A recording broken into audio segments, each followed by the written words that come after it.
جو آج ہے، اور میں اس لیے اس کے اوپر آپ سے بات چیت کرنا چاہتا ہوں کیونکہ یہ ساری قوم کو پتہ ہونا چاہیے ہم کدھر جا رہے ہیں۔ مجھے افسوس سے کہنا پڑتا ہے کہ وہ اخبار، وہ میڈیا ہاؤسز جن کو قوم کو آگاہ کرنا چاہیے تھا کہ ہم اب کتنے خطرے کے کس کنارے پہ کے اوپر کھڑے ہوئے ہیں، مجھے افسوس سے کہنا پڑتا ہے کہ وہ اس عوام کو اس چیز سے آگاہ نہیں کر رہے۔ تو میں ایز پاکستان کی سب سے بڑی پولیٹیکل پارٹی کا سربراہ، میں اپنی یہ ذمہ داری سمجھتا ہوں کہ میں اپنی ساری قوم کو بتاؤں کہ یہ حالات آج کدھر کھڑے ہیں اور خدا نہ خواستہ یہ کدھر اور جا سکتے ہیں، یعنی اس سے بہت زیادہ برے ہو سکتے ہیں۔ میں اپنی ساری اکنامک ٹیم کو بٹھایا ہوا ہے، میرے جتنے بھی جو میری پارٹی کے ٹاپ اکانومسٹ ہیں، جس میں شوکت ترین ہے، حماد اظہر ہے، جس کے اندر مزمل ہیں، جس کے اندر ہمایوں اختر ہیں، میں نے ان ساروں کو آج دعوت دی ہوئی ہے کہ آج سارے یہ بھی اس چیز کے اوپر ڈسکس ہے۔ عمر ایوب ہے، اس کے علاوہ میں نے اور بھی آؤٹ سائڈ ایکسپرٹس کو بلایا ہوا ہے، اور میری کوشش یہ ہے کہ وہ ہم آج مزید اس چیز کے اوپر ڈسکشن کریں۔ ہمارے سلمان ہیں، ہماری کوشش یہ ہے کہ ہم ساروں کو آپ کو آگاہ کریں کہ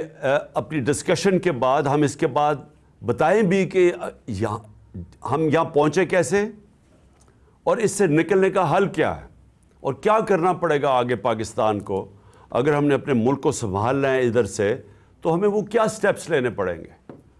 تو میں آج صرف اپنی قوم سے مخاطب نہیں، میں اپنے اداروں سے مخاطب ہوں، کیونکہ اگر یہ ملک خدا نہ خواستہ جس ٹریجیکٹری پہ، جس تیزی سے نیچے جا رہا ہے، اس کے سارے قوم کے اوپر، سارے اداروں پہ اثرات ہوں گے۔ ہمارے جتنے بھی جو نیشنل سیکیورٹی کے ادارے ہیں، نیشنل سیکیورٹی کو تو اب ہم نے پالیسی بنائی تھی کہ نیشنل سیکیورٹی کی پالیسی کا ایک پہلو تو پاکستان کی ملٹری ہے، لیکن اس کا دوسرا پہلو پاکستان کی اکانومی ہے۔ تو یہ ہم نے جب پالیسی بنائی تھی، ہم نے مثال دی تھی کہ سوویت یونین، اس کی فوج تو بہت دنیا کی سب سے طاقتور فوج تھی، لیکن جب وہ معاشی طور پہ جب وہ نیچے گیا تو آخر میں فوج نہ بچا سکی اس سوویت یونین کو ٹوٹنے سے۔ تو ہم سب کو یہ خطرہ ہے، اور ہمارے نیشنل سیکیورٹی کے ادارے جس میں فوج بہت بڑا اس کا ایک کمپوننٹ ہے، ان سب کو آج سوچنا چاہیے کہ آج ہم کھڑے کدھر ہیں۔ اور میں اپنی عدلیہ کو، کیونکہ ہماری عدلیہ کا بھی ایک بہت بڑا رول ہے اس ملک کے اندر، ان کو اپنا رول پلے کرنا چاہیے، کیونکہ اگر وہ بھی، ان کو بھی، ان کی جو اللہ نے ان کو جس مقام پہ ہمارے ججز کو بٹھایا ہوا ہے، تو وہ جواب دے تو وہ بھی ہوں گے کہ خدا نہ خواستہ اگر یہ ملک اور اسی تیزی سے نیچے چلا گیا۔ اس کے علاوہ بزنس کمیونٹی ہے پاکستان کی، مجھے ابھی تک حیرت ہے کہ بزنس کمیونٹی کیوں نہیں آواز بلند کر رہی، کہ بزنس کمیونٹی کو نہیں نظر آ رہا کہ ملک کدھر جا رہا ہے۔ سب سے زیادہ متاثر تو پاکستان کا انڈسٹریلسٹ ہے، پاکستان کا اسمال اور میڈیم انڈسٹری ہے جو بالکل ہی کرش ہوتی جا رہی ہے۔ آج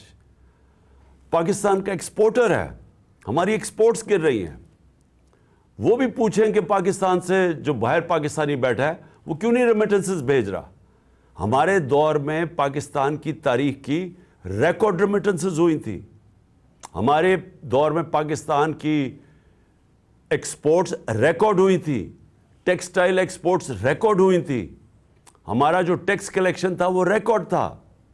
اور یہ سارا پاکستان کی اکنامک سروے کے اندر یہ سب چیزیں لکھی ہوئی ہیں۔ ہمارا کسان سب سے زیادہ خوشحال تھا، ہمارے 2 سال 4 میجر فصلوں کے اندر بمپر کراپس تھی۔ سالوں کے بعد کتنا پیسہ کسانوں کے ہاتھ میں آیا تھا وہ ریفلیکٹ کرتا ہے، جتنے موٹر سائیکل خریدے گئے، جتنی گاڑیاں، جتنے ٹریکٹر خریدے گئے، تو وہ یہ جو ریکارڈ پہ پہنچے اس لیے کہ کسان کے ہاتھ میں پیسہ آیا تھا، فصلیں ہماری اوپر تھی۔ تو سارے کسانوں کو بھی میں آج ان سے بھی بات کر رہا ہوں، آپ کو بھی اپنی آواز بلند کرنی ہے۔ آپ پھر سے ہمارا انڈسٹریلسٹ لارج اسکیل مینوفیکچرنگ جو پاکستان کی تھی وہ کتنے سالوں کے بعد اس کی 10.7% اس کی گروتھ ریٹ ہوئی تھی. ہمارے آخری مہینے میں 27% انڈسٹریل گروتھ ہوئی تھی جو آج 0 پہ آ گئی ہے. تو میں ان سب جتنے بھی ہمارے پاکستان کے ڈفرینٹ شعبے ہیں, میں آج آپ ساروں کو کہہ رہا ہوں کہ اگر آپ آج اپنی آواز بلند نہیں کریں گے, جتنی تیزی سے ملک نیچے جا رہا ہے, آپ سب ذمہ دار ہوں گے اس تباہی کا. میں نے جو اپنی ٹیم کو بلایا ہوا ہے, ہمارا مقصد اب کیا ہے کہ اگر اللہ نے ہمیں حکومت دی تو ہمیں کیا کرنا پڑے گا, ہم کیسے ملک کو اس دلدل سے نکالیں گے. جو ہمارا ڈالر گیپ ہے وہ بڑھتا جا رہا ہے, کیونکہ جو ہم نے باہر قرضے لیے ہوئے ہیں, اور مجھے یہ بتانا پڑے گا کہ قرضے تحریک انصاف نے تو لیے تھے قرضوں کی قسطیں واپس کرنے کے لیے, لیکن جنہوں نے قرضے ہمارے ملک کو مقروض کیا تھا وہ یہ 2 جماعتیں ہیں. 30 سال سے یہ اقتدار پہ بیٹھی ہوئی ہیں, اور جو اس ملک کے اوپر قرضے چڑھے ان کے دوران پہ چڑھے ہیں. تو اب ایک طرف ہمیں قرضوں کی قسطیں دینی ہے, ڈالرز میں قسطیں دینی ہیں. ہم نے پار کے جو کانٹریکٹس کیے ہوئے ہیں بجلی والے, بجلی جو ہم نے یہ پار جنریشن پلانٹس بنائے ہیں, وہ سارا ڈالر میں پیمنٹ کرنی ہے, اور ڈالر کی قیمت بڑھتی جا رہی ہے, روپیہ گرتا جا رہا ہے, اور وہ گرتا جائے گا جب تک کہ ہمارے ملک میں زیادہ ڈالر نہ آنے شروع ہوئے ہیں. تو جب ریمیٹنس بھی گر رہی ہیں, اور ریمیٹنس اس لیے گر رہی ہیں کہ جو آفیشیل ریٹ ہے ڈالر کا اور جو مارکیٹ ریٹ ہے اس میں جب اتنا زیادہ فرق آ جائے, اور غالباً 10 روپے سے زیادہ فرق آ گیا, تو وہ جو باہر پاکستانی ہیں, جو ہمارے جو ورکرز ہیں, جو لیبر, وہ پھر ہنڈی کو استعمال کرے گی. تو جب بینکنگ چینل سے وہ پیسہ نہیں آئے گا تو ڈالر اور کم ہو جائے گا جو پاکستان میں ہے. تو ایکسپورٹس بھی گر رہی ہیں, وہ بھی گر رہے ہیں, انویسٹمنٹ آ نہیں رہی, باہر کسی کو اب اعتماد نہیں رہا پاکستان کی اکانومی کے اوپر. جو باہر کے آج انویسٹرز, پوٹینشیل انویسٹرز ہیں یا کمرشل بینکس ہیں, انہوں نے تو پیسہ دینا نہیں ہے پاکستان کو, کیونکہ پاکستان کی جو کریڈٹ کی رسک ریٹنگ ہے وہ تو ہمارے دور میں 5% تھی, آج وہ تقریباً 100% پہ پہنچ گئی ہے. تو باہر سے تو پیسہ آنا نہیں ہے, اور 88% پاکستان کے اندر جو انویسٹر ہے وہ گیلپ سروے کے مطابق وہ پاکستان کی اکانومی کے اوپر اعتماد کھو بیٹھے ہیں, گورنمنٹ کے اوپر. تو جب کسی نے پیسہ آنا ہی نہیں ہے, اکنامک ایکٹیویٹی بھی نہیں ہونی, قرضے بھی چڑھتے جا رہے ہیں, تو اس سے زیادہ خوفناک سیناریو میں نے تو کبھی پاکستان کے اندر نہیں دیکھا جو آج سامنے آ رہا ہے. اور سب کو پتہ ہے, جو بھی آج یہ دیکھ رہے ہیں پروگرام, سب کو پتہ ہے کہ اس کا حل ایک ہے, فری اینڈ فیئر الیکشنز. اس کے علاوہ اور کوئی دوسرا حل ہے ہی نہیں.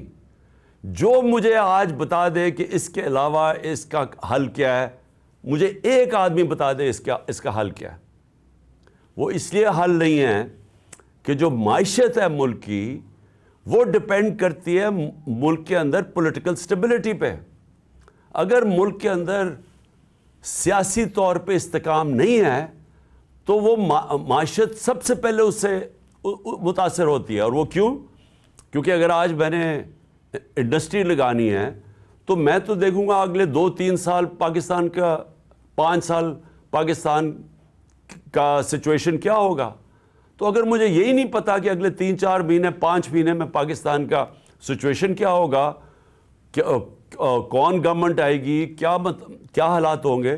تو میں تو آج اپنا پیسہ نہیں لگانے لگا پاکستان میں. بلکہ مجھے اگر یہ بھی خوف ہے کہ میرا روپیہ بھی گرتا جا رہا ہے تو میں تو ڈالر خریدوں گا, میں تو یہ سونا خریدنا شروع کروں گا جو آج نظر آ رہا ہے. تو اس لیے میں سارے جتنے بھی لوگ یہ پروگرام دیکھ رہے ہیں, میں آپ سب کو یہ پھر سے کہنا چاہتا ہوں کہ اگر آپ آج الیکشن کے لیے اپنی آواز بلند نہیں کریں گے تو آپ پھر بغیر سوچے آپ اصل میں اس پاکستان کو اس سیناریو میں دھکیل رہے ہوں گے کہ جدھر آگے اور معیشت نیچے جانے لگی ہے. تو میں چاہوں گا کہ اب میری جو پینل ہے اس میں شوکت ترین ہمارے ایکس فارن منسٹر ہیں. میں چاہتا ہوں شوکت آپ پہلے اس کے اوپر بات کر لیں اور پھر ہمارے جو پینلسٹ سارے ہیں ان کو بھی انٹروڈیوس کروا دیں, اور پھر کوشش کریں گے کہ اگر ہم پینلسٹ سے بھی تھوڑی سی بات چیت کروا لیں. جی شوکت.